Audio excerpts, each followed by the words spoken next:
शेतकरी मित्रांनो, सध्या संपूर्ण महाराष्ट्रात कांदा बाजारभावाचा मोठा विषय चर्चेत आहे.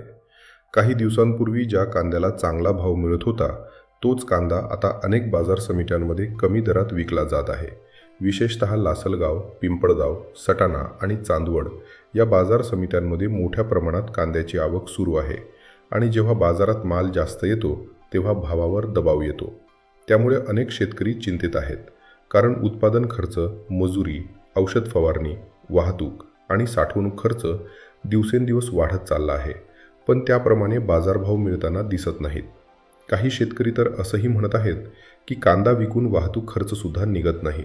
पण मित्रांनो, इथेच एक मोठी गोष्ट समोर येत आहे. मार्केट तज्ज्ञांच्या मते जर पुढील काही दिवसात कांद्याची आवक कमी झाली तर बाजारात पुन्हा तेजी येण्याची शक्यता आहे, कारण साठवलेला कांदा कमी होत चालला आहे. काही भागात उन्हाचा परिणाम दिसत आहे आणि निर्यातीबाबतही चर्चा सुरू आहे. त्यामुळे येत्या काही दिवसात बाजारात अचानक बदल होऊ शकतो. त्यामुळे ज्यांचा कांदा सुरक्षित साठवणुकीत आहे आणि मालाची गुणवत्ता चांगली आहे, त्यांनी बाजारावर लक्ष ठेवणे गरजेचे आहे.